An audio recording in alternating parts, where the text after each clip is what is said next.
One of the first things you're going to do before you drain your electric water heater is cut your power off. You're going to go to your electrical panel. You're going to, hopefully yours is labeled. This one's the water heater, 13 and 15. We're going to go over here to breaker number 1315. We're going to flip this breaker off. And that is one of the first things you're going to do, which is very important, but not the most important.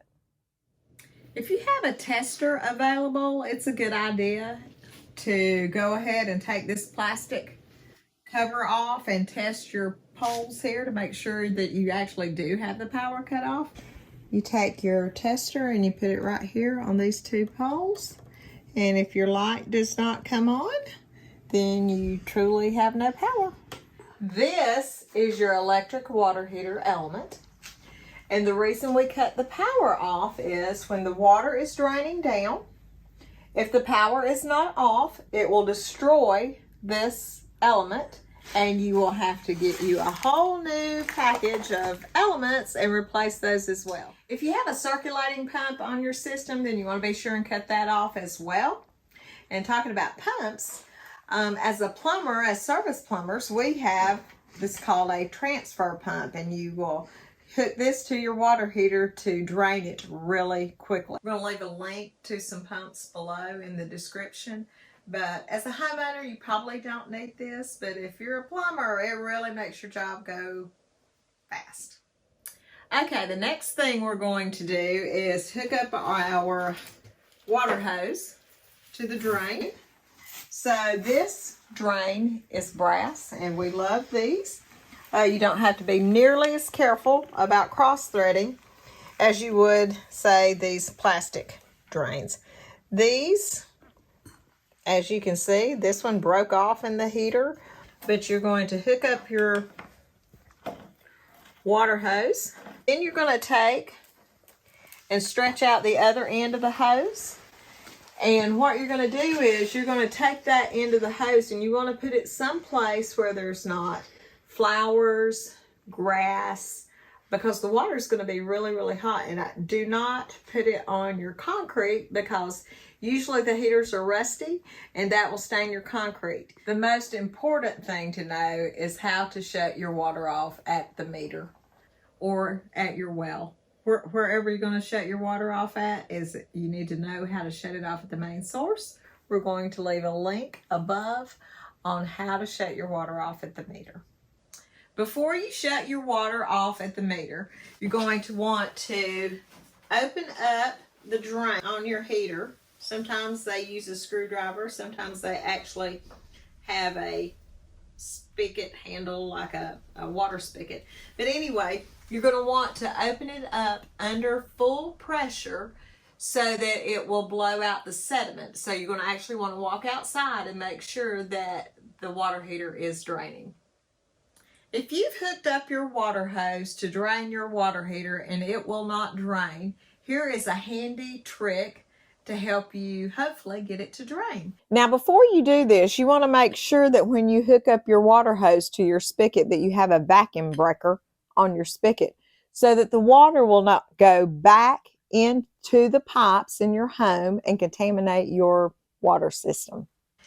You're going to want to take a wash machine hose because it has two female ends.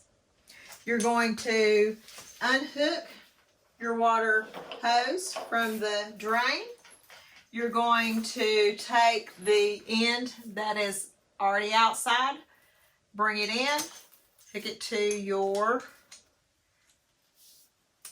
wash machine hose. You're going to take the other end of the wash machine hose, hook it to your heater. Take your female end of your water hose, find your nearest outside spigot, open it up, have the water go backwards into the water heater drain, and the sediment should push right out of the way. I don't want you to do this yet. I just want you to get a plan. But what we're going to want to do is vent the water heater. I wanted to take a second to explain to you what venting the water heater actually is. And when you're going to drain your water heater, we're going to pretend that this bottom part is the water heater We're going to introduce air, and that is going to let the water heater drain just like that. You are going to can do it several different ways. Sometimes you can open up the hot side of a faucet. Probably not going to work, but it's possible. Next thing is the thermal expansion tank, which I think personally is the best and easiest way to vent your water heater. You're just going to loosen it up till it gets some air. Another way is if you have these connectors, these copper or steel braided supply line connectors, they have a union type nut that you can turn. You'll loosen it. It's going to be on the hot side. You're going to be wanting to do this on the hot side. And the last way to vent is to open up your temperature and pressure valve with this little metal piece here. But before you do that, I'm going to warn you that if you open this, you have a good chance of it not closing once you're done draining your heater. And then you're going to have to replace this. Before we go any further, go ahead and hit that subscribe button and give us a thumbs up if you're finding this video helpful. The reason we are telling you to shut your water off at the meter is most people do not have these great ball valves. This is, whee, that was scary. Ball valves are really good valves. But if you have a multi-turn gate valve, or you have a CPVC ball valve, both of these are CPVC ball valves. This one's in the open position. This one has been glued. There's glue in here and it won't shut all the way off. These will snap off the line. So this is, you do not want to mess with these. So unless you have this ball valve, just go ahead and shut the water off at the meter, and that'll save you a lot more headaches in the future. Now you have your plan in place. So what you're going to do is go out to the meter, shut off the meter. You're going to come in here and open your drain on your water heater. Then you're going to use whichever method that you chose to vent your heater, and the heater is going to drain. Now you should hear your water heater draining. That's going to take around 15 minutes to an hour, depending on some variables such as how much sediment's in your water heater, how large your water heater is, how well it's vented. Those are just a few of the things, but roughly 15 to 45 minutes to an hour. Now that your heater is fully drained, you want to go ahead and shut off the drain, but you want to leave your water hose connected in case your drain is failing to shut off. Before we actually go turn the water on at the meter, have you ever drained your water heater and had some complications? Or changed your elements, or whatever reason that you had to drain your water heater? Leave us a comment and tell us how your experience went. So what we're going to do now is we're going to go to a tub, and we are a bathtub, and we're going to open up the hot side. If it's a single lever, you're going to open it all the way up to the hot. And the reason we're going to use a tub is because it doesn't have the little aerators in there.